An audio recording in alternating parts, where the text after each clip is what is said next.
Welcome to Board Gamers Anonymous, the podcast of board gamers and the insane fun we have at the table together. This is Chris. And this is Anthony. And this is episode 296, Board Game Geek's Top 100 of 2020, Part 2. We'd like to thank all of our Patreon backers for helping us bring you a brand new episode. Well, we thought we could do it in one shot. It was clearly too much. Here we are, Part 2, BGG's Top 100 of 2020. It's a lot of games, you guys. It's hard to talk about 100 games in an hour.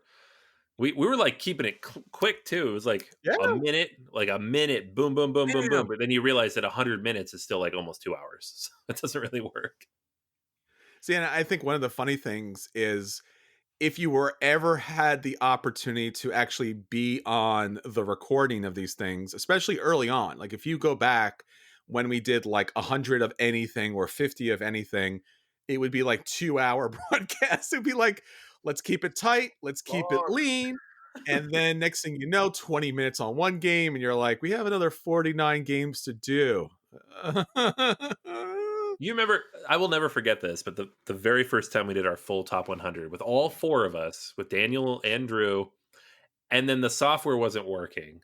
Yeah. And then we had to record it a second time. We were on there for like 6 hours, and it was a 2.5-hour episode. Well, you forgot the most important point was after we realized that it stopped recording and we had to re-record it, the software, again, free, so I can't complain, but the software, we could only record in 10-minute segments. Yeah, that was fun. And you would just like jump in like, nope, it's off. Stop. Start over. It was like 20 of those segments. Like, oh my God.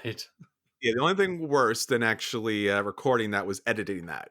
So, oh my God, I can't even imagine. Poor guy, whoever had to do that, man, he must, stay awake at night and just cry and just cry. 10 minutes, it's almost 10 minutes.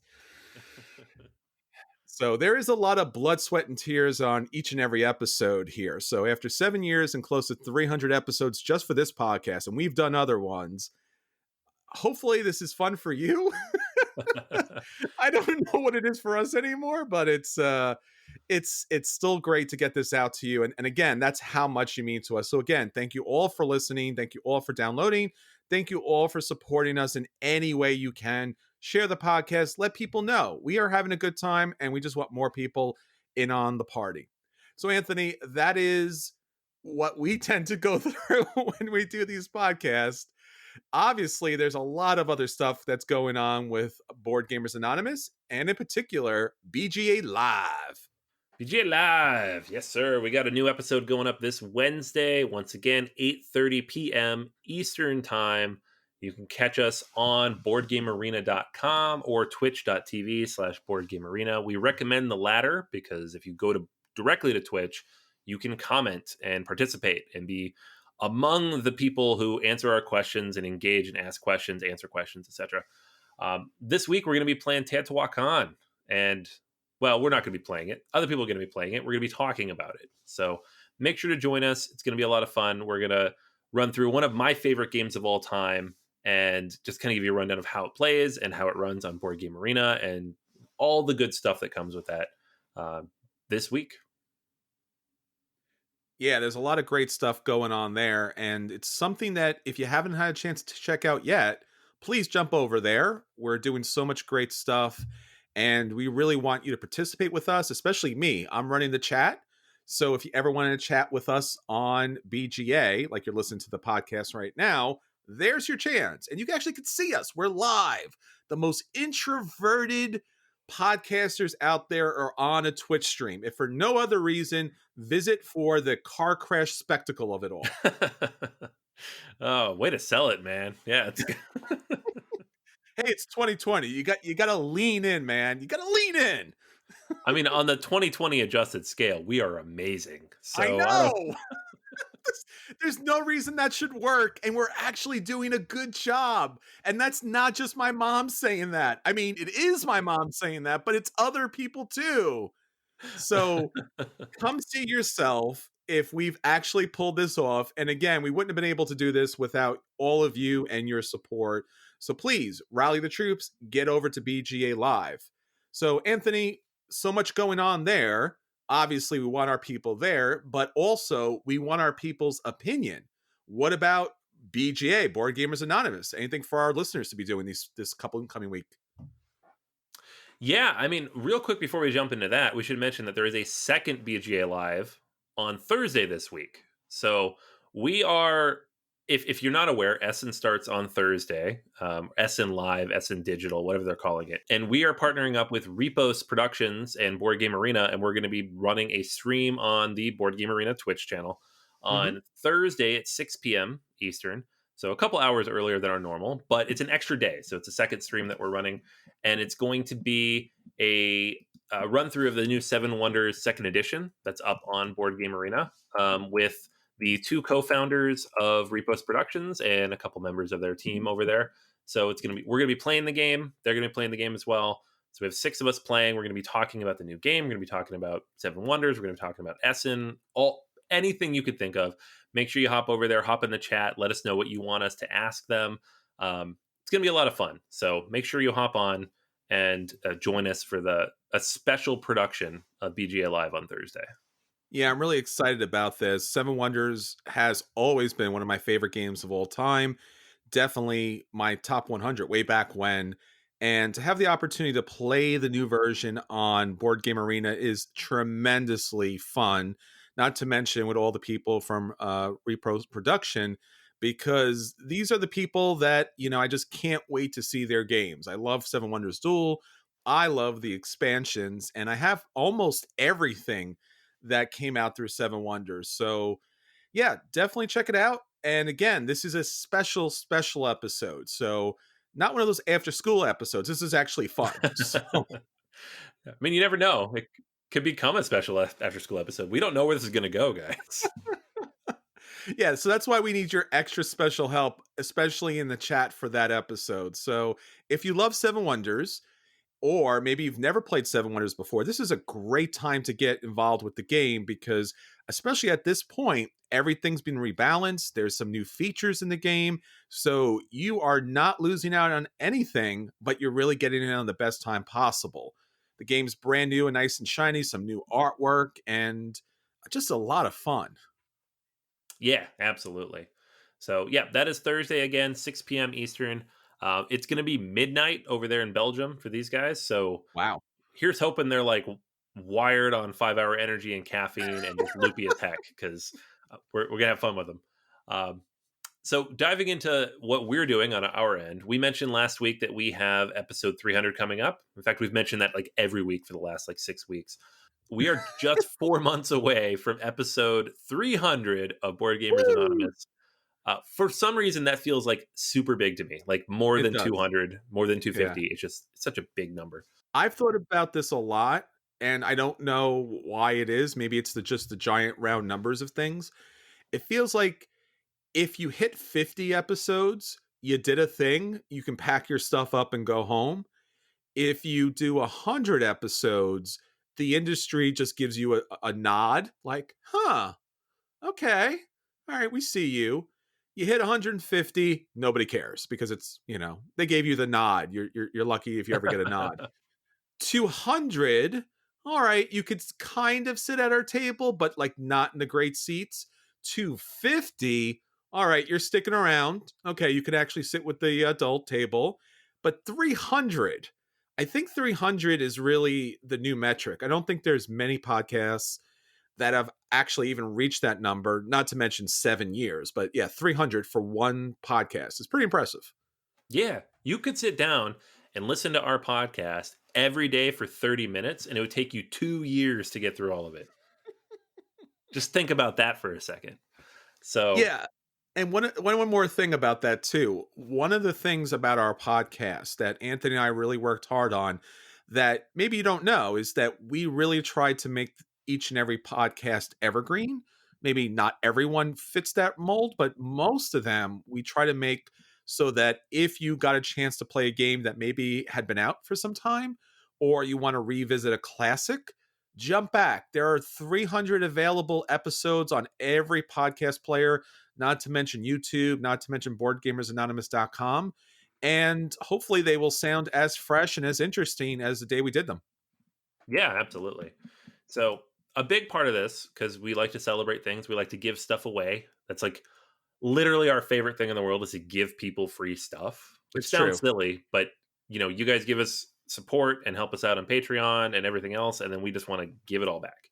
Yeah. Uh, so typically when we do something like this, we run a contest. We're doing a contest again this year, and it is for our listeners' top 20 games of all time. We usually do this either the episode before or the episode after our top 100 update. This year it'll be the episode after. So episode 301 will be our listeners' top 20 of all time. And to do that, we need you to tell us what your favorite games are. So if you head over to boardgamersanonymous.com, right there on the homepage or on the Facebook page, it should be pinned to the top, you will find the post for this. It's a contest, and all we need is your first and last name, your email address, and your list of top 20 games. If you provide 20 games in that note that you sent to us, you will be automatically entered into the contest. And what that means is at the end of this, when we pick a random winner, everybody who has done this will have an opportunity to win one of the games from the final list that I'm going to curate out of all these different entries. So a couple little things. Obviously, the game has to be in print. It has to be something we can actually get to you. So it has to be available to you locally, wherever you are in the world. Like there needs to be a local store that has it in stock that we can ship it from. And it can't cost like $200. But other than that, we will ship you whatever from that list. And yeah, it's a lot of fun. We do this every time and we get so many great entries, and our list changes. Like people have different top 20s, and it's just fun for me to dig through these and build the master list out of it. So if you haven't yet, head over to boardgamersanonymous.com or our Facebook page, facebook.com/boardgamersanonymous, and fill that out. And you will be in the contest and helping us build episode 301. Yeah, we especially want you to get out there and represent, because a lot of times we're telling you about our favorite games, games that we like, games that we want to talk about, but really our most important list, and the list that we really care about most about, is your list. We really want to know what you love to hear about, what you love to play. And sometimes people are like, you know what? You gave it that review, but I really feel like it deserves higher. This is your chance. This is your chance to let your voice be known and everyone know how great those games are that you're able to get to the table each and every week. Absolutely. Yeah. And like, I literally just put this up like 4 hours ago. We already have 20 entries. So get in there. Let us know. Like, Definitely. the more we get, the better. Honestly, data. I want all the data. So just, yeah, looking forward to it. I mean, seriously, we've been talking for 300 episodes about what we like. Come on. Come on. Come on. Come on. Come on. You guys can look forward to 4 weeks of come on. Hey, look, it's not a pledge drive. We're just asking to know what you like. We're not asking for money. We really appreciate your support, but you're never going to find people who care more about you and your board game collection and what you love to game than us. So come on. I'm sorry, I can't help it. It's the Italian me. See, you can't see the hands. If you watch the BGA live, you could see a lot more of the hand movement. So you just have to feel the hand movement when I say that. I can see that. Yeah. All right. So Anthony, if people did want to do some really cool BGA hand movement as they go, come on, but they also wanted to look incredibly cool, how would they go about that? Well, we have been talking for ever about getting merch up on the site, and we finally did it. So we partnered up with TeePublic, which you've probably heard of if you've listened to any other podcasts on the planet. And we now have a store up linked on boardgamersanonymous.com. So if you go to the website and you click at the very top on the merch button, it will take you to our TeePublic store. Right now, we just have like some logos and some basic stuff up there, but obviously we're going to be adding more things. And you can buy t-shirts, hoodies, masks, because why not have our Anonymeeple on your face? Kids apparel, notebooks, mugs, pins, whatever. There's a million different things you can slap the logo on, or any of the other designs that we're going to be putting up there. So make sure you hit on over there, check it out. Let us know what you think. Let us know what else you might like there. If you have a cool idea, honestly, let us know. We would love to feature it on the store. But this is something we've been meaning to do for a long time, and it's exciting. We're happy to have it up. So we'll be We'll probably plug it for the next few weeks just to remind you that it's there. But in the meantime, head on over there, check it out. Let us know what you think. Absolutely. Again, thank you for your support. Thank you for promoting Board Games Anonymous. Every once in a while, we see you guys on Reddit or we see you on Facebook representing, and we really appreciate that. It means a lot. All right, Anthony. So that looks like it's about everything for us this week. Not to mention, again, BGA Live on Wednesday and BGA Live with Repos Productions. All right, now on to our feature. So for this week, Anthony, we've been highlighting this for the last couple of weeks. We are wrapping it up because we're getting on to our number 300 episode. See, I mentioned it again. Bing. So let's again talk about a list that is also quite good. Board Game Geek's Top 100 of 2020. We will be going through games 50 all the way to game number 1. That's currently on the list for October 2020. If it changes or switches or swap, Board Gamers Anonymous disavows the entire list, but nonetheless, here we are. Well, if that's the case, I think we're already disavowed. Well, look, the 100 list should always stay the way it is, right? Yeah, it never changes. I literally got a message 36 hours after we recorded it, within an hour of the episode going up, from a friend here in Pittsburgh who pointed out that 2 games had swapped places already. And I was like, come on. Board Game Geek, come on. Just lock it down for like a week. Lock it down for a week. That's why I say we're going to disavow the list if it switches up. We have no responsibility over that. We should also mention, Anthony, something we haven't mentioned that's been going on for the last month or so is that you may have noticed Board Gamers Anonymous, the podcast, now comes out on Wednesdays. That's true. Yeah. Yes, that's also true. I thought people would be more excited, but even can't get Anthony excited about this. So, okay.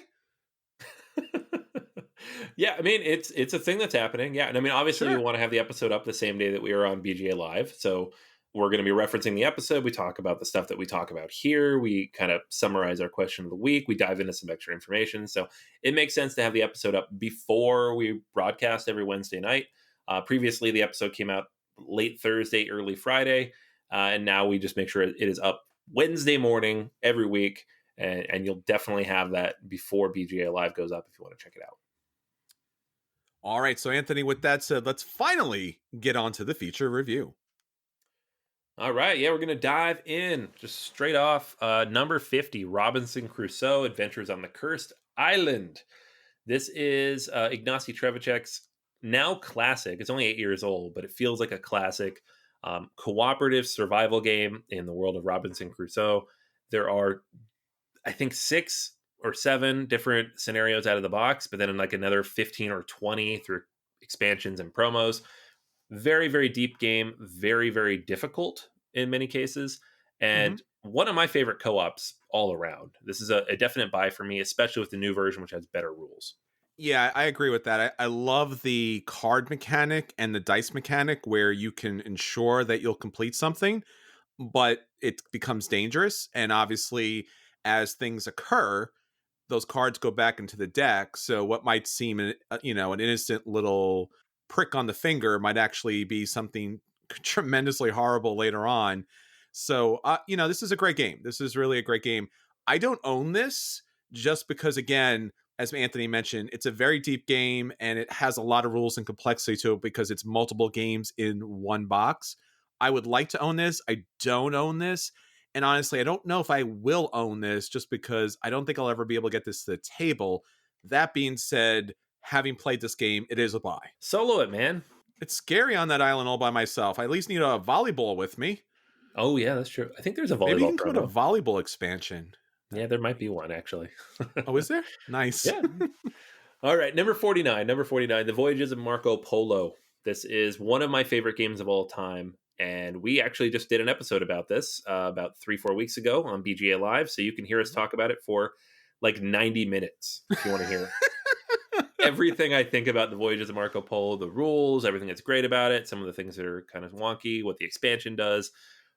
Fantastic game, like super duper buy. If you find it, buy it. Yeah, contracts, buy. There's my my review and my overall rating in a nutshell. Yeah, the expansion's a must. Definitely pick up the expansion. All right, number 48, Alexander Pfister's Maracaibo. This one came out last year, and it is a game in which you kind of just do these loops around the Caribbean and stop at various ports along the way, taking actions, placing out different cards, building a tableau, building an engine that you can do things with. The game could take anywhere from like an hour to 5 hours. It's very much in that Terraforming Mars. Too long. So long. It's in that Terraforming Mars bucket of games that should be shorter, but it is not because of the mechanics. I really, really want to love this game. I own it. I've played it a lot. It's still just a play for me. It's so darn long, and it does have some thematic issues. The legacy elements are not as interesting as they could be, although they are fun once you get like 10 games in. So I don't know. It's almost there. It's almost there. I think I like this one a little bit more than you still, though, right? Yeah, I think in concept, as far as the mechanics are concerned, conceptually the mechanics are great. Obviously, he utilizes a lot of his other techniques from his other games. This game is just too long, and as you mentioned, Anthony, it's a Terraforming Mars kind of problem where maybe an expansion comes in and literally just pulls some pieces out or speeds the game up. It just overstays its welcome. It's a good game. I've played it multiple times, but I always feel like I could probably play two better games at the same point. So it's generally a dodge for me, even though I recognize the quality of the game. It's just too long. I even played the legacy version of it. It's fine. It's just, I can't. It just Yeah. takes too long. I don't think I would play with more than 3 people again at all. I played solo, I Fair. love it a lot, but like with just more than 2 or 3, it's just too much. Mm-hmm. Yeah. All right, number 47, we have from Mind Clash Games, Anachrony. This is like the world's most complicated and thematically wonky worker placement game. And it's a blast. I love this game. It has so many weird, it's just weird. It's a weird game. That's the best way to put it. You are traveling backwards and forwards in time. You're trying to prepare for this like world-ending cataclysm that's going to destroy everything around you, even though there's already been a world-ending cataclysm that you're trying to recover from. It's such a weird game, and it works on so many levels. It's also kind of long. It's also a little overcomplicated, but this one has a special place for me. It's a buy for me. Yeah, I think this game is interesting on so many levels, as you mentioned, Anthony.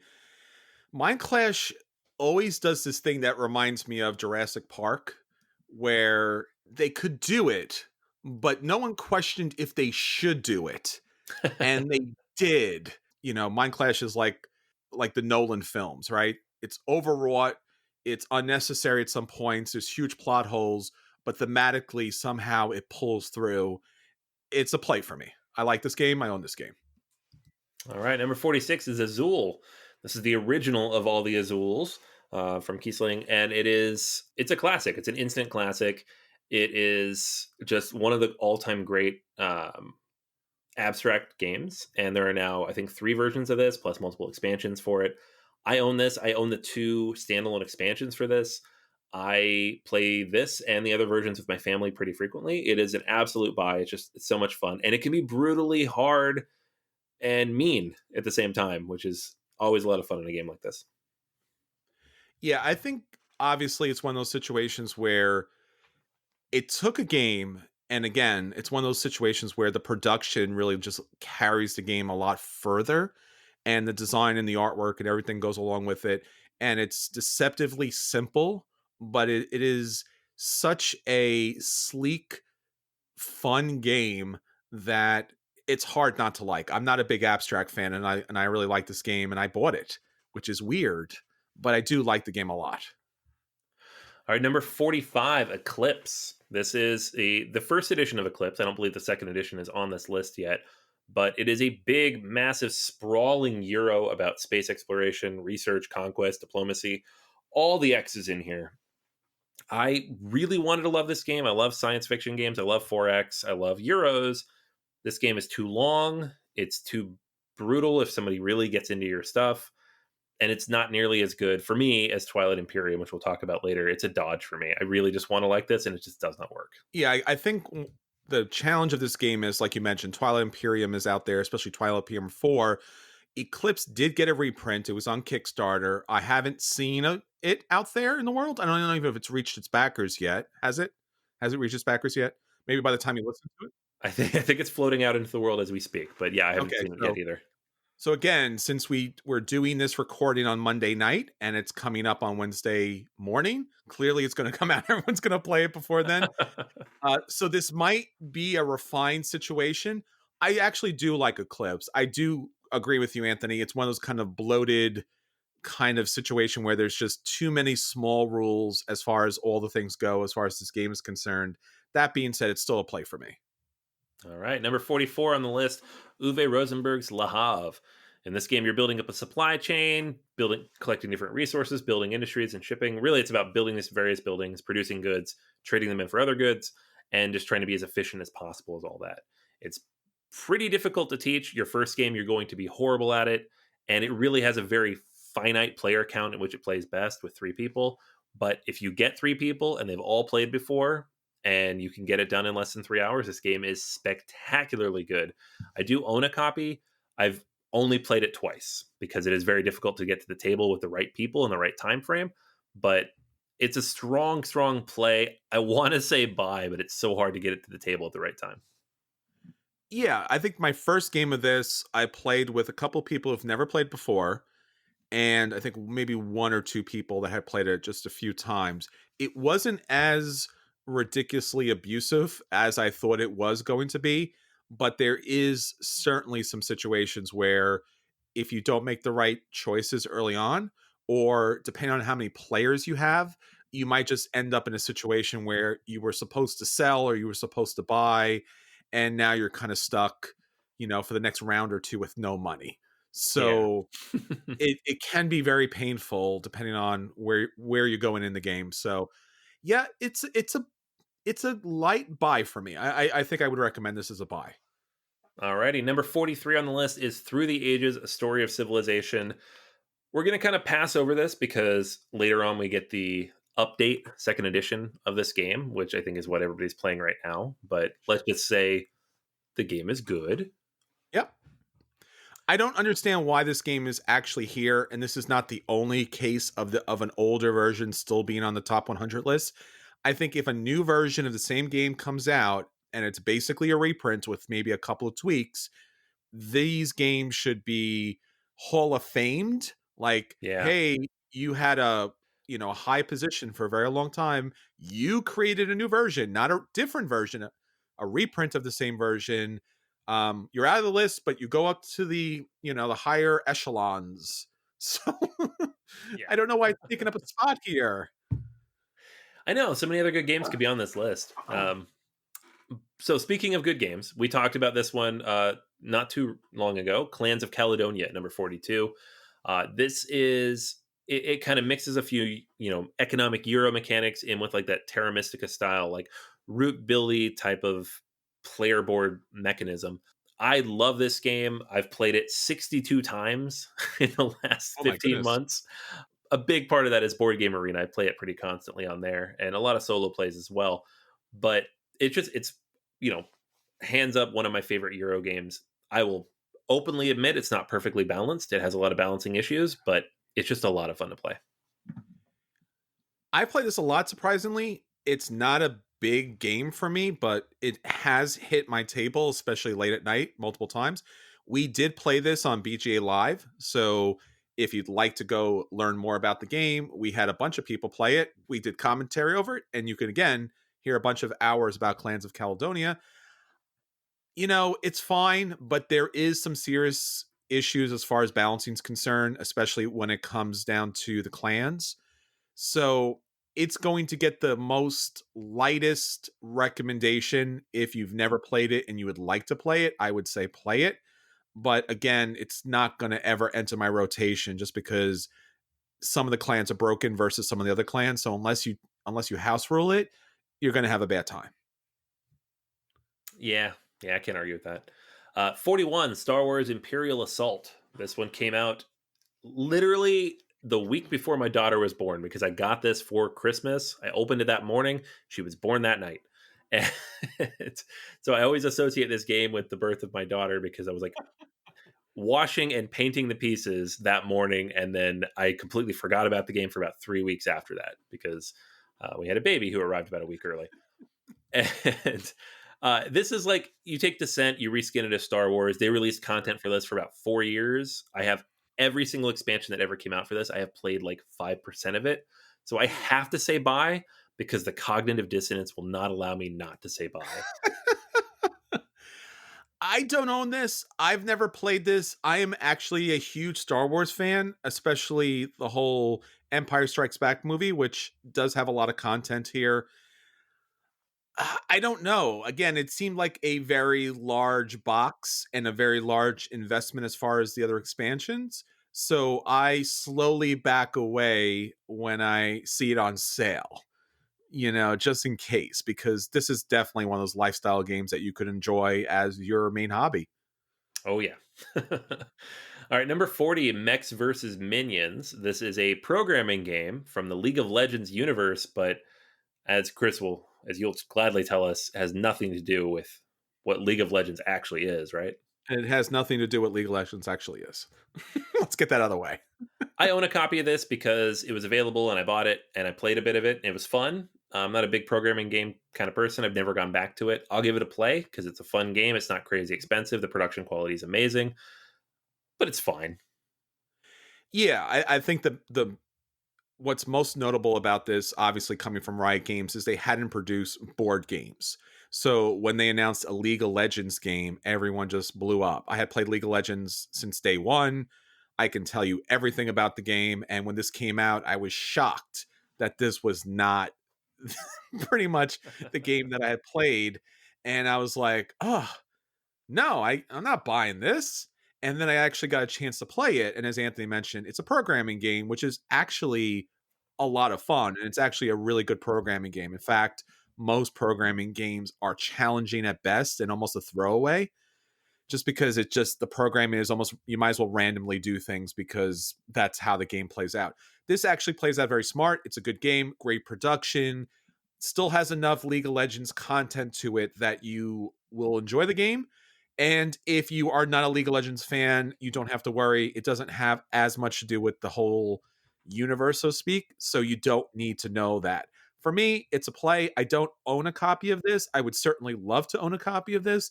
But again, it's another one of those massive co op games that is just never going to be able to hit my table.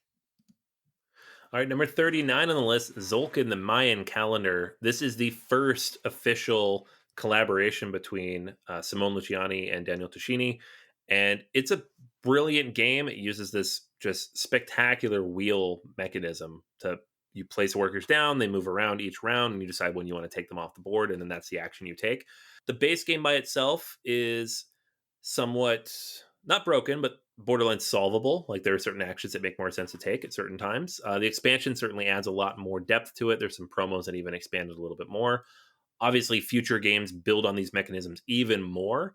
So it's not my favorite of their joint productions or even like individual productions from either of them. But I do own the game with the expansion. I do like it quite a bit. It's a strong, strong play from me. Zolkin. Yeah, Zulkin was one of the big kind of grail games of all time. It came out there, it was huge, and it was super complex. So early on, when I was hearing about Euro games, I had played a bunch of them, and I was like, never got that Zulkin game. And like, oh, let me tell you about Zulkin. It's all these moving gears, and it's so intense, and it's a worker displacement game. Oh no, no worker displacement game, and you have to feed your people, and it just the mystery and mystique about this game seemed insane, but it's really kind of worth it. It really is that kind of wondrous, odd, unique mechanic. Like literally the wheels move. I mean, it's pretty fantastic. This game is a play for me. I don't own a copy of this game. I would like to own a copy of this game. Again, the only thing that brings it down for a play for me is that there are relatively like 3 or 4 winning strategies. And again, when I play a Euro game, I want to have the option of just playing to have fun with it and not have to bring in a strategy for it. But again, it's almost a buy for me. It's quite a good game. All right, number 38 on the list, Power Grid, Friedman Freeze. This is what many people think of as like the quintessential Euro, Hmm. but it's also one of the more interactive Euros because you are jockeying for position on the board. You are running auctions every round for the different power stations. There are resources that you can buy out from under other people. It's a relatively mean game if you play it properly, and it is one of my favorites. I love this game. I have it along with like 6 or 7 of the maps. I have expansions for it. I have a deluxe edition. I even have the card game around here somewhere, which is not good, but I have it. So Power Grid is definitely a buy for me. I would say this is a buy if you can buy something past the initial base game, because I think the American map is a little lopsided as far as, the eastern coast, but with the other maps this game is a buy. And again, it looks like a overly wrought, overly intellectualized math game, but really it's just almost purely kind of a, press your luck bidding game that has some kind of network building to it. So don't let the cover or the game itself kind of brush you away. There is a lot of fun to be found in Power Grid. All right, number 37 is Everdell. In this game, you are placing your little creatures out, worker placement style, and taking various actions, and then utilizing those actions to build cards in front of you into a tableau, and then activating those to get points and whatnot. Mechanically, it's fairly simple. It's not quite Gateway, but it's in that ballpark. And it's the production that everybody looks at with this thing. You get the big tree, you've got all like the fancy little resources. The expansions add things like pearls and all these extra pieces and stuff. It's a very, very good game. I would even give it a buy. I really enjoy this game quite a bit. I'm a little miffed that's this high on the top 100. I think it's really good. I don't know if it's like top 40 of all time good. Yeah, I would agree. I don't think it's top 40 of all time. The production is crazy good, sometimes just crazy. Uh, I do love the critters. I do love the construction. I do love how the buildings kind of pair together. The text is a little small and hard to read for most gamers, so that kind of runs into it. That being said, beyond the production and beyond just the elements of the artwork being fantastic, I think the production artwork elevates this game higher than what it would be as far as the play is concerned. But that being said, the play is solid. It's a buy for me. Again, maybe not number 37, but maybe something in the 60s, I think would be a good number for it. It's got a couple expansions out that might rise it higher. Haven't played with all the expansions, only played with one. So, yeah, this is definitely a buy. All right, number 36 on the list, brand new game, just came out a couple months ago, Gloomhaven Jaws of the Lion. This is not really a new game per se. It is Gloomhaven condensed and with a new story, but within a 25 scenario campaign instead of the 109 scenarios in the base game. It's also only $50 instead of 150, and you can buy it like at Walmart and Target. So I have not played this yet. I do have a copy sitting around here somewhere. Gloomhaven is one of my favorite games, but I don't know that I necessarily. I don't know. This is just feels like more Gloomhaven, like Sure. entry level Gloomhaven. So I don't know what to think about it. Yeah, this is Target Gloomhaven, your Yeah. big box store Gloomhaven. For me, I don't own this game. I haven't played this game. I probably will never play this game. I've played a lot of Gloomhaven as it is. I do feel like, again, I know there's some differences as far as how this game plays out. That being said, I feel like this should almost be packaged with Gloomhaven because it's just more of the same. And again, I don't think this should be number 36, especially since this game just came out. I do think that there's a problem here as far as the ratings are concerned.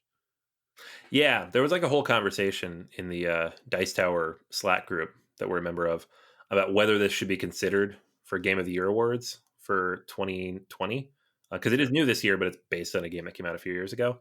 Yeah. Um, I mean, you'll all find out what happens with that down the line, but it was a very interesting conversation, and like the final verdict was just like, okay, just a little tease for what's coming up in the next few months there. Gotcha. Number 35 is Kingdom Death Monster. This is the mega, mega hit from Kickstarter from 5 years ago. Still delivering content somehow. I have a copy because I found one used locally for a song, but this is a $300-$400 game. So that was lucky. I don't think I would ever bought it otherwise. Have not played it though. It is a beast, even just to look at. You got to build everything, you got to glue it, you got to paint it, you got to learn the rules. It's like 50 pages. Have not gotten there. Yeah, this is another lifestyle game. This is another game that if I did own, which I don't, but if I did own it, I would have to pack up all my other games and get rid of them and just go, this is my life now. And I think obviously this is my nightmares because a lot of this stuff is really hardcore for a board game, at least. That being said, I don't own it. I've never played it. I've watched a ton of videos on it. I respect it to the nth degree. I've seen it at conventions. They do such a great job with their booths and the monsters and everything that goes along with this. This is another alternate universe. Maybe I play it there. I don't think I'll ever get a chance to play it in this realm of reality. All right, number 34 is Blood Rage. It is the best Eric Lane game.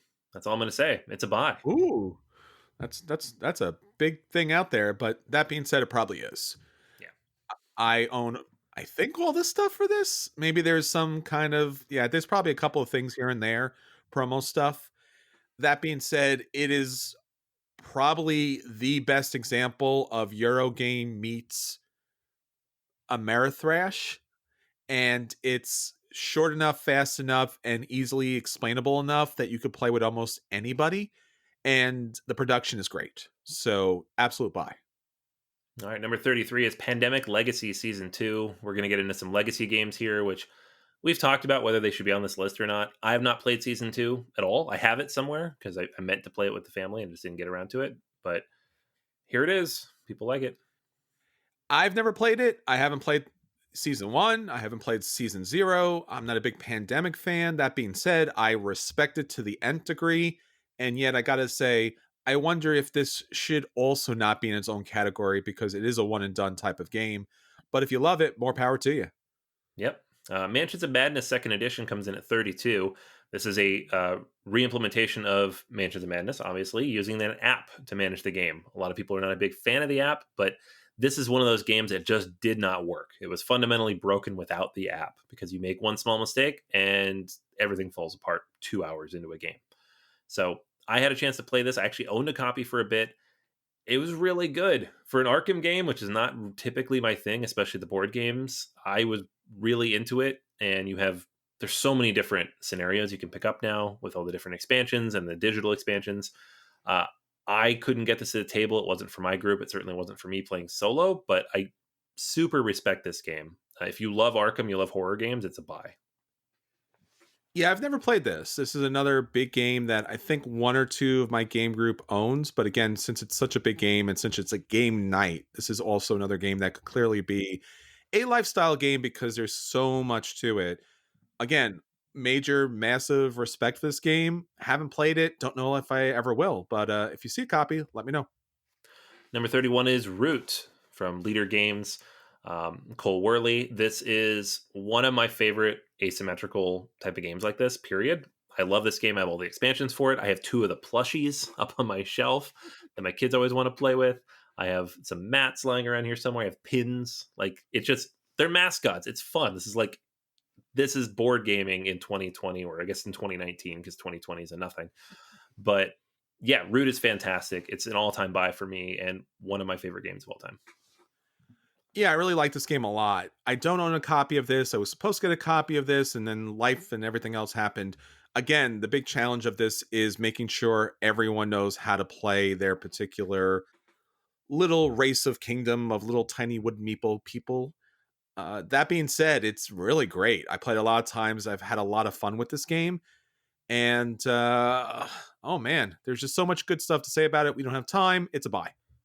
All right, number 30 is Nemesis. This is the Awakened Realms game that kind of takes everything from the Alien franchise and turns it into a board game. Legally distinct, of course. Big box of miniatures. My local store just got a copy in recently. It was $150, and I was like, "Ooh, Nemesis! Ooh, no." I have not played this. I'm not paying $150 for it, but a lot of people really like it a lot. So hopefully someday I get a chance to try it. Yeah, I think this is a game that I'm never going to see at the table. We did have it at the game group. It was not liked by the Euro gamers, so it was cast out on airlock. So I don't think I'll ever see it because I'm never going to pay that kind of money for it. No, sir. Number 29 is the old school Agricola base game, not the revised edition. Not a fan. I have not given this the best rating on here. It's a dodge for me personally, but I'll let you speak to it because this is your kind of game. It's a buy! Yay! It's Agricola. It's misery farming. It's feeding your people. It's trying to make it through the day. The revised version is obviously even better. Again, they shouldn't have multiple versions here on Board Game Geek. That being said, if you know the cards, or at least you're familiar with the cards, this is probably going to be a great time. That being said, it is a brutal, fun time. There is a certain level of just, I'm not going to be able to make it, and I did, and my family didn't starve, and I'm happy about that. So it's the perfect 2020 game. Yeah, yeah, it is. Uh, 28 is Food Chain Magnate. I guess that's another good 2020 game. Sure. This game's brutal. It's long. It's complicated. It is incredibly interactive for a Euro. It's actually one of my favorite games all time. It's not my favorite Splotter game, but it is fantastic, and you get a chance to pick it up or play it. I highly recommend it. The expansion, while I haven't gotten a chance to play it with other people, certainly seems to add a lot to it. I love the expansion. I think the expansion really opens this game up because, as Anthony said, you make the wrong first or second turn move, you're going to have a bad time. You're just going to have a bad time. And again, with the first version of this game, without the expansion, there are certain better paths to victory. So that does become a problem if you're not familiar with that. You almost want to follow what everyone else is doing until you figure out how to go about the game. But it is the most brutal of all brutal Euro games out there. Yes, sir. Number 27 is the better of the Uwe Rosenberg farming games, Caverna, the Cave Farmers. This is a buy. I love this game. Yeah, this is a buy. This is a very expensive game. I think recently I saw it come down to like 50 something dollars. Ooh, that's a good deal. Initially it was like $100, or yeah, I think it was like $199 game. And this is back in the day where board games were not that expensive. They were about $60 at tops, and this came in at 100, and I'm like, this is crazy. And then I bought it for 90, Yes, and sir. I was happy about it. We actually reviewed this way, way, way, way, way, way, way, way back. I think one of our single digit episodes or so. This is a great game. Again, as Anthony mentioned, it is, if not if not his best games. In particular, the production's great. All of the cards are now tiles and they're out there on the board, and it's just a lot more flexible. So yeah, absolute buy, bye, bye. Absolutely. All right, number 26, The Seventh Continent. This is another one of those big, massive, sprawling Kickstarter games that could never exist without Kickstarter because of the cost of production. I have a copy with the expansion inside. It has like 2,000 cards or something in the box. It's long, it's difficult, you lose a lot, and there's no way you'll ever get through all the continent. And yet there's somehow a second version up on Kickstarter. Um, have not, still, and then all that said, I still have not played it. So there you go, a Seventh Continent. Yeah, I think there's something about the game that, as a game collector, I finally owned up to that. As a game collector, I feel like I should own this game because I think it's so fantastic as far as its mechanics and production goes. That being said, even if I owned it, I probably would never ever play this again unless I was like literally on a desert island, and then I'm probably going to play Marco Polo or something else that would probably be a lot more helpful. So, yeah, this is I I haven't played. I wish I could play, and I probably never will. If that's actually a rating. Yeah, no, I can say that for a few of these. Yeah. Number 25, Puerto Rico. Haven't played, probably never will. What do you think? Played it. It was, so again, another one of those kind of like number one games of all time on this list. It's dropped down to number 25. The mechanics are incredibly solid. The theme is a little problematic to say the least. It's a really solid game. I played it. I like it. I don't know if I would recommend it as a buy because of the problematic themes to it, but if you did want to pick up a copy of this, it's still worth picking up. All right, number 24 is Mage Knight board game. This is a game I absolutely love. It's a fantastic game from Vlaada Chvátil, and it is dense. It is got systems upon systems. It's difficult to learn. It has a bunch of expansions, but if you break through all those barriers, and if you're only playing with one or two people, do not play this with three or four people. That is insane. You should never do that. But if you're just playing with one or two people, it is one of the best kind of adventure dungeon crawly experiences out there because of the mechanics that are mixed in. So definitely a buy. Yeah, I've never played this. I've always looked up to this game because, again, it was one of those games that was like the top number one solo board game of all time. But I heard about the incredible complexity to this. Solo board gaming is not typically my thing, although I would love to play the Star Trek version of Mage Knight. So, again, I don't own it. I've never played it. But, again, as a collector is concerned, it's something that you should definitely look to add to your collection. Absolutely. Number 23 is Orleans. This is another one of those modern classics, only 6 years old, but everybody knows Orleans. It has 5 or 6 expansions now, just like the quintessential bag building game with just a very stark, standout art style. A lot of other games have tried this mechanic now, and none of them really quite do it properly. So this game is pretty spot on. Yeah, Orleans does a great job. Obviously, with its expansion, it really opens up. Otherwise, it only has a couple of paths to victory. But if you haven't played this, you should absolutely play it. And if you have an opportunity to get this with either the minor promo expansions that are extra to the game or one of the big box, it's a buy. Number 22, A Feast for Odin. I can't believe this game is 4 years old. It's like crazy. Time's flying. This is my favorite Uwe Rosenberg game of his like big box Euros. It's not for everybody, but you throw the puzzle laying in there. You throw like the big sprawling sandbox worker placement. You throw all the different little things you can tack on. You add the expansion, which gives you a little more flexibility and like a little bit smarter of a board in terms of how things laid out there. Such a good game. Such a good game. It's definitely a buy for me. This is a dodge for me. As you mentioned, this game's 4 years old, and pretty much I'm still wrapping up my first game of this. Nah. The puzzle pieces, the polyominoes are ridiculous. The fiddliness of having items on both sides are really weird. How things kind of like, click in, add up. It's large, it's messy, it's huge. If you love it, more power to you. I respect that, but I'd rather play Caverna. Yeah, you take Agricola. I'll take this one. Okay. And we'll split a 21. Caverna on weekends. That's good. It's good. 21, Viticulture Essential Edition. This is, I don't know, the 4th or 5th iteration of Viticulture when Stonemaier finally just found all the different pieces from the various expansions, boiled them down, and said, this is the stuff you actually want to play. Yes. The original game, fine, not great. Tuscany expansion, fantastic, but a lot of stuff. Don't need all of it. Slam it all together, weed some other things out, throw in a few card decks. Boom, you've got the Essential Edition, and it's considered one of the all-time great worker placement gateway games. Yes, I think Stegmaier does this better than anybody, which is he re-examines his base games and expansions and goes, all right, I can actually make this better. I think my constant suggestion to a lot of board game designers is if you can, especially if you have a lot of expansions or if it's definitely obtuse or there's way too many cards in the game, is include an expansion that basically takes stuff out of the box and you put it in the expansion box and you throw the expansion box in the garbage. So that's basically what Viticulture Essential Edition does. It takes the best parts, puts in the box, gets rid of the rest. It's a buy. Number 20 on the list, just from last year, the phenomenon that took the board game and just general community by storm, Wingspan. This game won all the awards from like mid last year all the way through this year. I like this game quite a bit. The expansion adds even more to it. The app is really good in Steam.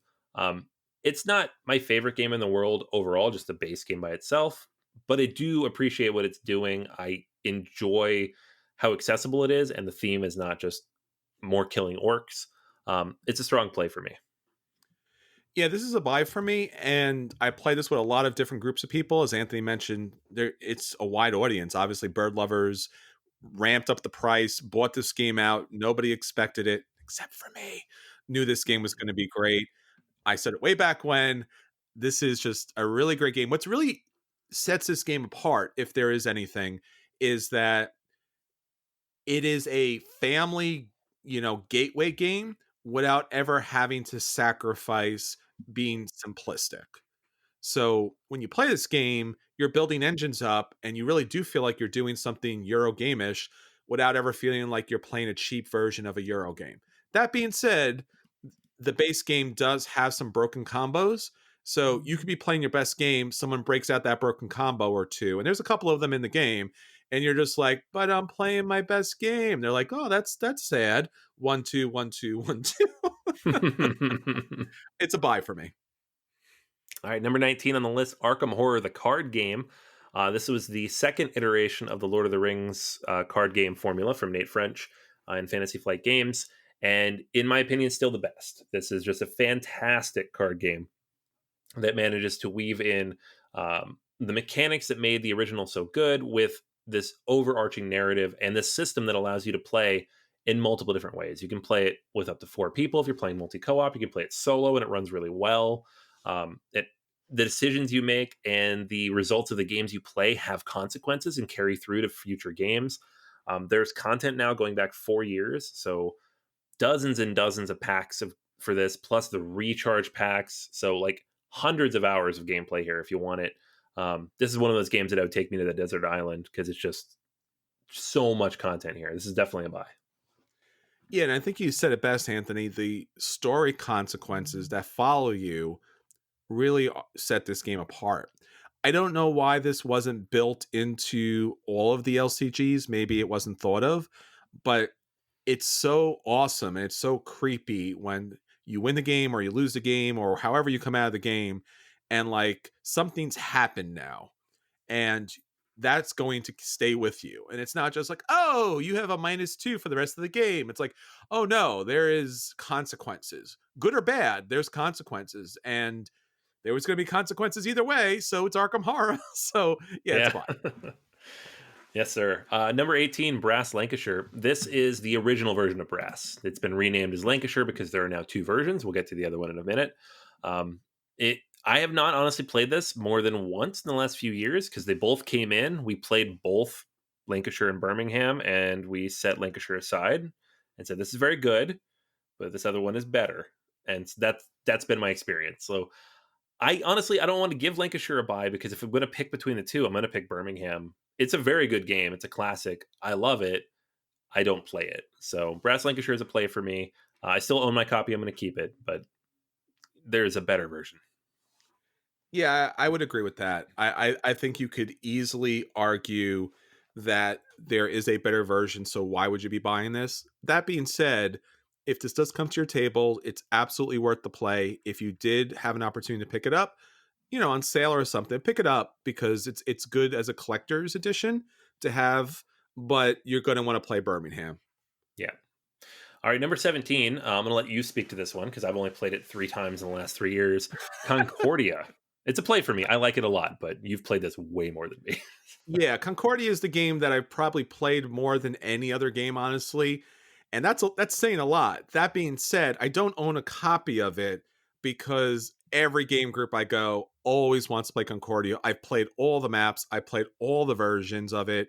It's a great game. It's one of my highest rated games, and especially it's weirdly a game I don't own. So at some point, if this ever comes on massive sale, I'll pick it up just to have it in my collection, but it probably always stayed sealed because again, it always hits the table. It is really the quintessential, trading in the Mediterranean type of game. Number 16, Seven Wonders Duel. Here's another one we did an episode on very recently. Yeah. So just hit up twitch.tv, BoardGameArena, and watch us talk about Seven Wonders Duel for an hour and a half. This game is spectacular. It's one of my favorite 2-player games. It's an absolute buy. That is all there is to be said. Yeah, ditto to all that. I don't know what else you could say about it other than it being great and other than we played it on BGA Live. I love the expansions. Anthony, not so much. So, try them out. See if you like them. Yep. All right. Next up on the list at number 15 is Terra Mystica. This one came out like right as we were getting into board games, actually, or at least hobby board games at Myriad Games, starting the podcast. That was my first play of this. I absolutely love this. This was like my first big heavy Euro. There have been multiple games since then that kind of have similar mechanics, including the sequel to this game that I like better. But I still have this game. I have the Merchants of the Seas. I have the Fire and Ice expansion. I plan on buying the other expansion if they ever release it with the modular boards. It's still a very good game. It just doesn't hit the table very often. And it's kind of in that Brass Lancashire conversation where if you're going to choose between Gaia Project and Terra Mystica, you should buy Gaia Project, unless theme really matters. But if theme doesn't matter, buy Gaia Project. It's the better game. Yeah, I'm going to go along with the same thing with Brass Lancashire, that this is such a great game that you should add it to your collection. So buy it if you can get it on sale. That being said, play it. That being said, for me, more or less, it's a light play to maybe a light dodge, just because it is a little cumbersome. There are better versions out there of this. So I'm going to typically pass on this. All right, number 14, the all-time best-selling, at least, Stefan Feld game, The Castles of Burgundy. I own 2 copies of this because I have the original with a few of the expansions, and then I have the new anniversary edition with all of the expansions because it comes with that. And I've played this game many, many, many, many, many, many times. It's the easiest Stefan Feld game to get played, and as one of my favorite designers, that's important to me. It's not my favorite of his games, but it's very solid, very accessible, not quite as sprawling in terms of point sality as some of his other games. So it's definitely a buy. Yeah, I would go along with what you're saying there as far as all the different possibilities are concerned. Yeah, I think the Castles of Burgundy does so many things right. It's very much like a lot of great old films that are out there, but have been improved so much in other versions of this game that, again, buy it because it's a classic, buy it because it does things right. That being said, there are better games out there. I own it. I recommend it. Owning it too. Number 13, Spirit Island. This is the best cooperative game ever for Euro gamers, at least. It's an easy buy. It's just a spectacular, fantastic game. I love Spirit Island. Yeah, Spirit Island does a lot of things right. And again, it's one of those situations where it could have easily gone off a cliff because there's so many different things happening at the same time. The expansions really make this game a lot better. I would highly recommend it. Otherwise, the game ends abruptly. Some of the spirits are a little harder than others. You really want to match things up. It's definitely one of those situations where you want to have a quiet game night so you can all talk at the table. One of the best co-op games of all time. Absolutely agree with Anthony. It's a buy. Number 12, War of the Rings Second Edition. This is my favorite game of all time. It's been number 1 for a few years. Just an epic cinematic experience. You don't even need to throw in the expansions, although they certainly elevate the game even further. But this is one of my few perfect 10s, period. I think I have 2, maybe 3. And one of those might be Pandemic Legacy, so I don't know if that counts anymore. It's just a spectacular, amazing experience. I highly, highly recommend you play this at least once in your life. And if you are a Lord of the Rings fan, you should own a copy. I agree with everything Anthony says. One of my favorite games of all time, up there in the top 10s. Number 11 is Scythe. I own a copy, actually own the Art Connoisseur edition from the original Kickstarter, backer number 3, and all the expansions, plus Fenris, which I still haven't gotten around to playing. And I got to be honest, this game's kind of gone cold for me over the years. I've played it several times, at least 2-3 times a year, and the last few times I've played it just has not stuck with me. I've been like borderline of getting rid of my copy for a little while now, just because I don't have the urge to play it. So this one's a play, possibly bordering on a dodge at this point. This game is a buy. I can't remember where it was on my top 100 list last time we did this, but it was very high. I think it might even been in the top 5. The Rise of Fenris expansion makes this a complete game. We already talked about Stegmeier's games with Viticulture, that he brings out this concept, he brings out the expansions. They're all kind of out there. They're not really fitting well together. Rise of Fenris makes Scythe a complete game. It makes the game fundamentally better for so many different reasons I can't go into right now. That makes it a buy. Definitely play the base game. Go, that was cool. Awesome artwork. Love it. Then jump right to the Rise of Fenris and you'll have a complete awesome experience. All right, number 10 on the list is The Great Western Trail from Alexander Pfister. This game's okay. I mean, I like it. I own it somewhere, but I think it's in my trade pile just because, and it's not even like, there's nothing wrong with it per se, but if you play it enough times, and I've played it maybe half a dozen times, it starts to feel kind of samey. It starts to feel like certain moves make more sense to start.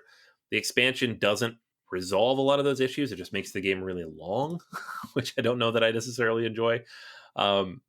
I would sit down and play it if someone put it in front of me, but I don't think I would go back and buy this a second time.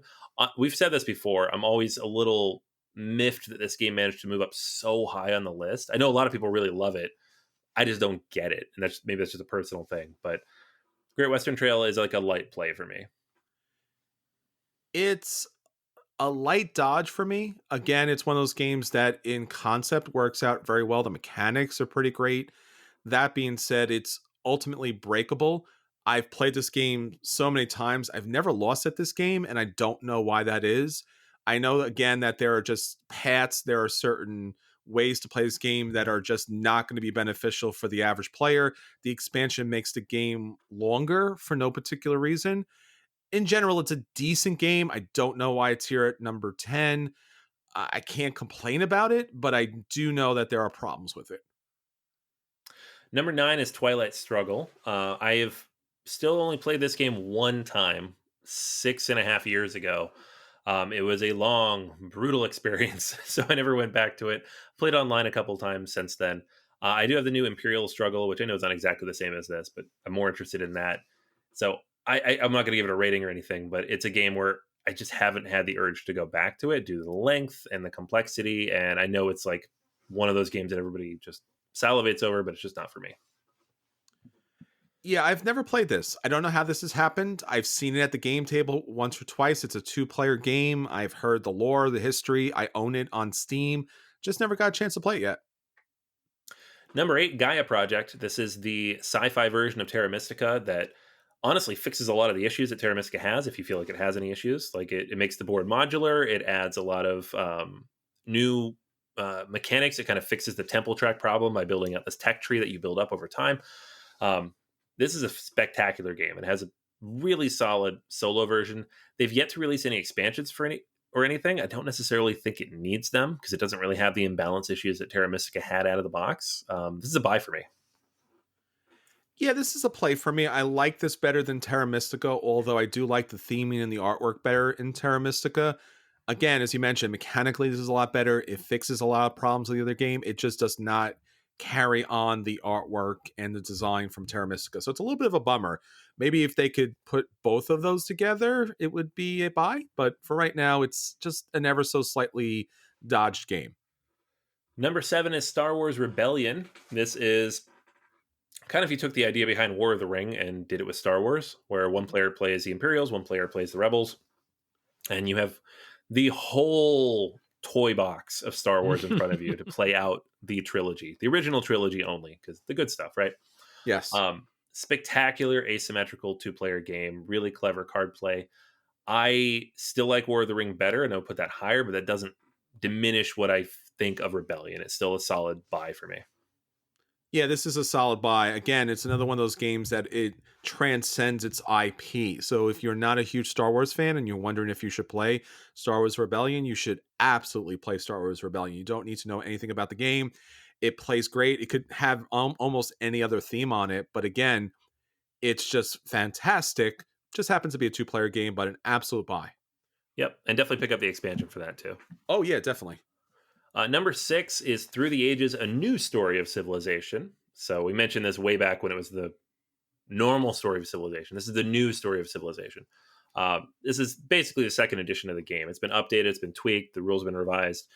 This is also the version you'll play if you play the app, which is, for my money, the best board game app out there. Just in terms of gameplay, in terms of writing, in terms of presentation, just very, very solid. Spectacularly fun game. It kind of falls in that category of games like I would never want to play this with 4 people at the table because it would probably take 6 hours.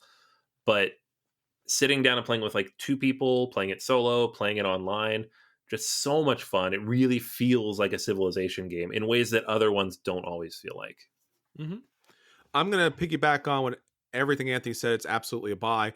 I will say one thing. It does take a long time if you're playing with multiple people. The app is, of course, the best board game app out there. That being said, if you play with 3 or 4 players, you can gain agreements with other players that you don't get with a 2-player game. So that would be the only difference on that. But again, it's a buy all the way through.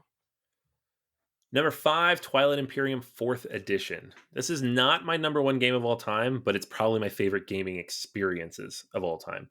I've played this game 5 times now since it came out 3 years Mhm. ago. Obviously, I have not played it in the last year because, reasons, virus reasons.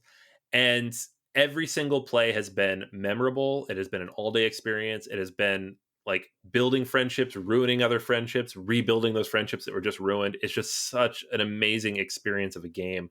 So much goes into this. You're trading things, you're conquesting, you're building, you're maneuvering, you're manipulating. And at the end of the day, only one person's going to win that game, and everybody else is going to be like, we were so close because the scores aren't that big. I just love playing this so much. It makes me sad that they're releasing an expansion for this in the middle of a pandemic when I know I can't play it for months. Yeah, this game surprised me. It was always funny when I started getting into board gaming. I was an Ameritrash guy, and then became a Euro guy, and then even became a Splotter guy in some respects, and just got dragged over to a Twilight Imperium game, and I was like, clearly I'm not going to enjoy this. And I'm like, oh no, this is beyond. I mean, I think there's a couple of games on this top 100 that definitely go above and beyond, and this is definitely one of those. So again, don't be put off by anything about this game. If somehow it rubs you the wrong way, you do want to sit down and play this game. It's an absolute buy. Absolutely. Yes. Number 4 is Terraforming Mars. This is the breakout hit from 2016 that well, Chris, you in particular, knocked your way through the crowd to make sure we got copies of right out of the gate. It's true. Uh, it has not great artwork, pretty bad components. The box falls apart a little bit. The game's a little wonky and a little broken, but it's still one of my favorite games of all time just because so many combinations, so many different ways to approach it. It has one of the best solo games in any Euro period. I've played that like 50 times by itself. The app's not amazing, but it's gotten better over the years. And there's other games that have now taken this formula and done it a little bit better. But Terraforming Mars, it's still such a solid game. And I always find myself coming back to it. And with the right combination of expansions, because some of them are duds, but some of them are very good, the game does get better. Oh, absolutely. I think it's definitely one of those challenging games that it almost feels like a Kickstarter game. Like some of the components are not complete, some of the elements, the mechanics are incomplete. Somehow the game rises above it. It's a fantastic game. I don't know why it's number 4 here, but I kind of get it. I've had probably as close to the number of plays on Terraforming Mars as I had Concordia. That being said, it just has too much. It's just a little too bloated at this point. It definitely needs a Stakemaier version where everything's slimmed down to the best of the best. So that's why it doesn't rise to me for number 4, but it's definitely still a buy. Absolutely. Yep. Number 3, Brass Birmingham. We talked about this before. This is the updated version of Brass, it introduces a few new mechanics. It changes the map a little bit. It adds beer as a resource that you need to deliver a lot of the goods that you're going to sell. Uh, Mm-hmm. it tightens the game up in several ways. It loosens it up in some other ways. In my opinion, it is significantly better. Lancashire is still a fantastic game, but this one elevates it up and is the reason that it manages to get up here to like the number 3 spot. It's an absolute buy. It's fantastic. And if you're going to play Brass, in my opinion, you should start with Birmingham. Absolutely. The best version of this, it opens the games up. There's some variability that you don't get in the initial games. There's more ways to score points. It's not such a rail system. It's an absolute buy. All right, number 2 on the list, Pandemic Legacy Season 1. We talked about this before. Does the Legacy format, which you can only play once, and let's be honest, you're only going to play it once, does it deserve to be on here? Now, when you play these Legacy games, you play them like 10 to 15 times, which is based on the number of plays I have of most of these games, is comparable to how often you're going to play it. But you're going to do that in a compressed time period, and you're probably not going to come back to it. So it's an amazing experience, but is it the best game, right? Or is it the best experience? So I struggle with this a little bit. Like I gave Pandemic Legacy Season 1 a 10 because it was such an amazing experience for me and my wife, but it's not in my top 10 board games of all time. And I'm like, we're still working on our top 100 list, and I'm struggling whether to put it on that list at all because I'm like, I'm never going to play this again. And it's been 5 years now since I played it. So Sure. it's tough to keep saying this is like a top 100 game when I haven't played it in a very long time. So that does make it difficult. Yeah, I have never played this one. As I mentioned earlier, I have the highest respects. It's one of the very few legacy games that actually work. That being said, I'm never going to play this. It's a one and done type of situation. I do feel like this deserves to be in its own category with like the Hall of Fame games, that it reached a certain high point. And since it's a one and done, it's kind of hard to see that this would be a board game that would just like, you have one great experience. I've had a lot of one great experiences with games, and then I've played them multiple times. Oftentimes, we're like, "Hey, have you played that game multiple times? Yeah, what do you think about it? Well, on average, I think it's this." Right. So even though you're playing multiple versions of it, it is still a one and done type of situation. You either love it or you hate it, and that's really why it's this high up. Yeah, pretty much. Yeah. Yeah. So that brings us to number one of all time. It has not changed in a little while. It is Gloomhaven, of course. You haven't heard it yet, so you knew it was here. This is not a pure legacy game. They call it legacy-ish, but it's really not. It has elements in which you are building up and making your character stronger. You have experience, and they get new abilities, and then they retire, and you get new characters. And there's stickers you might place on the map and things that kind of live throughout the game. I know the sequel to this, Frosthaven, which was on Kickstarter earlier this year, kind of leans into that a little bit more. But at the end of the day, it's a dungeon crawl. It's like any of the other dungeon crawl games, just with a little bit more refined and Euro style mechanics. And there is dozens and dozens of scenarios. So if you really like Yeah. the game, you can play this forever. There's Hmm. 100 plus scenarios in the base game, another I think 20 or 30 in the expansion.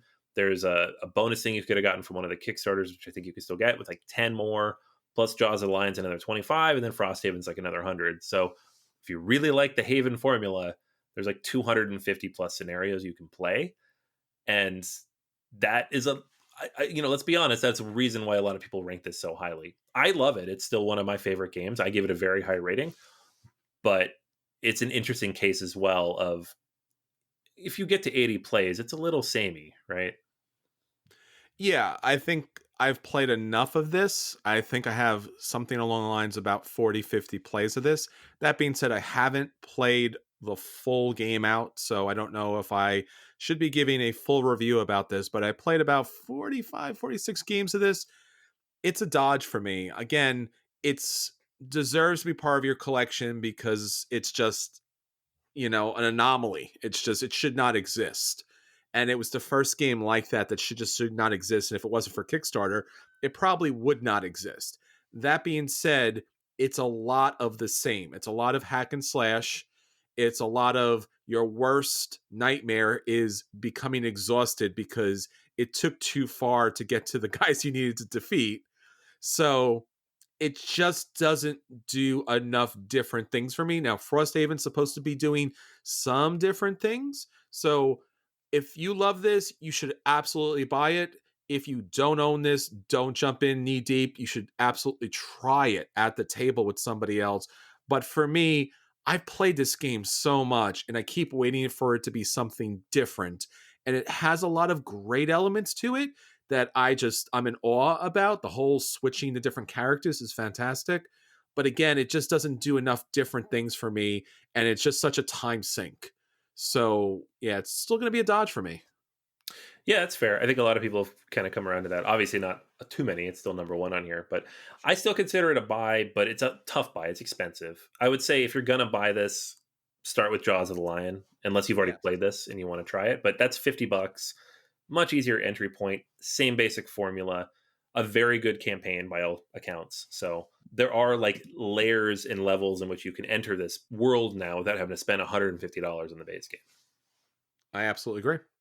All right, so there you go. Board Game Geek's top 100 list for 2020. Hopefully, you enjoyed this long walk down 100 games, and hopefully, our 100 list will be just as fascinating for you, just as exciting, and just as controversial, in fact, especially when we get to our number one games of all time. So, thank you for joining us. Look forward to seeing you on BGA Live this week, Wednesday and Thursday. All right, Anthony, until next time, this is Chris. And this is Anthony. And we'll save you all a seat at the table.